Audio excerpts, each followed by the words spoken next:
पिछले कई दिनों से आप देख रहे हैं कि पूरी जम्मू कश्मीर यूटी के अंदर हर घर तिरंगा लहराया जा रहा है।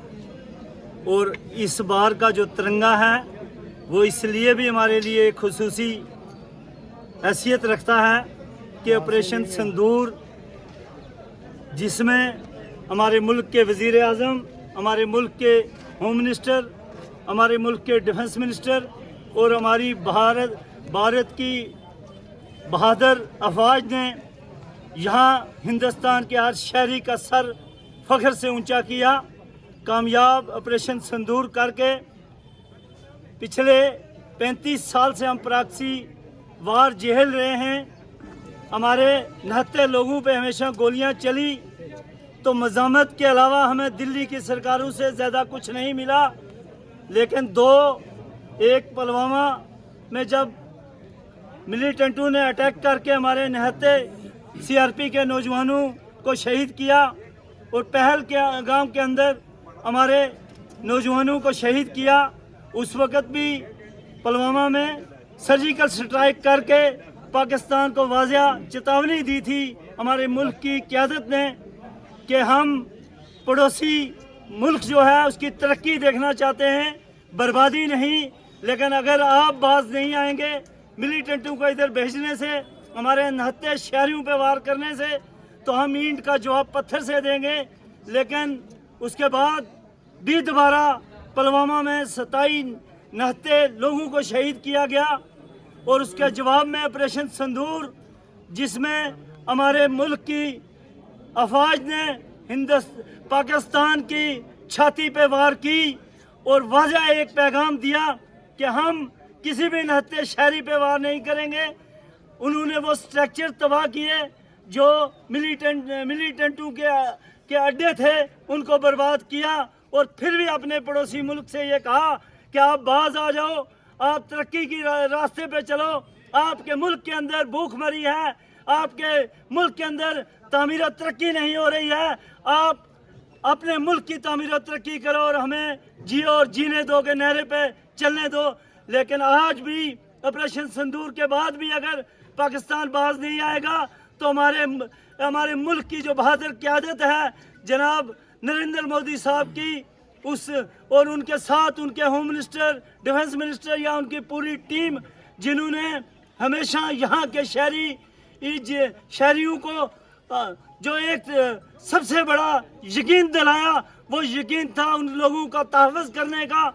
आपने देखा होगा कि यहाँ कानून की धज्जी उड़ाई जाती थी, एक कॉल पे पूरा वैली बंद हो जाया करता था, वहाँ कानून की कहीं भी रसाई नहीं थी। अगर आज कानून की बालादस्ती है तो ये सारा क्रेडिट हमारे मुल्क के वज़ीर आज़म को और ख़ासकर जम्मू कश्मीर के इंचार्ज हमारे होम मिनिस्टर को जाता है और हमारी बहादुर अफवाज और डिफेंस मिनिस्टर को जाता है कि जिन्होंने हमेशा यहाँ के शहरियों के जान और माल का तहफ़्फ़ुज़ भी किया और साथ साथ डेवलपमेंट के मामलात में भी कोई कसर बाकी नहीं छोड़ी।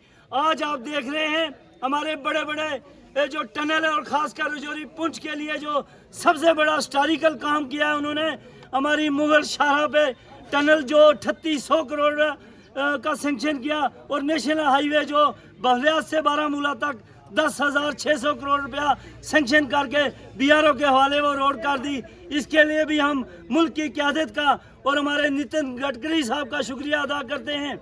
हमारे आप देखें कि पुंछ के अंदर उन्होंने केंद्रीय विद्यालय स्कूल दिया, हमारे यहाँ 316 रोड प्रोजेक्ट प्राइम मिनिस्टर सड़क योजना के तहत दी। हमारे साथी शामिल हुए, उनका दिल की अमीर गहराइयों से शुक्रिया अदा करता हूँ। और इस तिरंगा रैली का ये मकसद था कि हम अपनी ये दिखा सकें कि हमारी यूनिटी और इत्तेहाद का हम मैसेज दे सकें कि हम यूनाइट हैं और एक जगह एकजुट हैं और अपने तिरंगे की शान का एक मैसेज देना चाहते थे पूरे हिंदुस्तान में और पूरे वर्ल्ड लेवल पर कि तिरंगा हमारी जान है और तिरंगा हमारी शान है। और हमने ये रैली निकाली आज मेंढर में। और ऑपरेशन सिंदूर के बाद जो हमारा ऑपरेशन सिंदूर पहलगाम में हमारे 79 लोग मारे गए थे 28, उनका जवाब हमने जो हमारे होम मिनिस्टर साहब ने दिया था और उस जो पाकिस्तान में बैठ के हमारे मुल्क के ख़िलाफ़ जो राजनीति तैयार होती थी वहाँ उनका जो कैंप बर्बाद किया वो सक्सेसफुल हमारा रहा। और हमने ये जवाब दिया था कि आप हमारे अगर नेते लोगों को मारोगे हम आपके जहाँ आप हमारे लिए प्लान बनाते हो वो तबाह करेंगे, हम नेतों पे वार नहीं करेंगे। और उन्होंने फिर कायराना हरकत करके हमारे पुंछ में कई जो सिविलियन लोग मारे गए। और मैं पाकिस्तान को ये यहाँ से कहना चाहता हूँ कि आप नेतों पे मत वार करें। हमने आपके अगर तबाह किए हैं और हम आपका सब कुछ मिटा देंगे। और आज जो रैली का मकसद ही यही था। और हमारा जो 2 दिन के बाद 15 अगस्त का त्यौहार आ रहा है, इंडिपेंडेंस डे, 79 इंडिपेंडेंस डे हम बनाएंगे। और मैं मीडिया की वसादत से पूरे हिंदुस्तान के मुल्क भर के फ़ौज को और जो हमारे पुलिस डिपार्टमेंट है, हमारे लोग हैं, उनको मैं मुबारकबाद देना चाहता हूँ 79 इंडिपेंडेंस डे पे कि सबको आपको मुबारक हो। बहुत शुक्रिया मेहरबानी।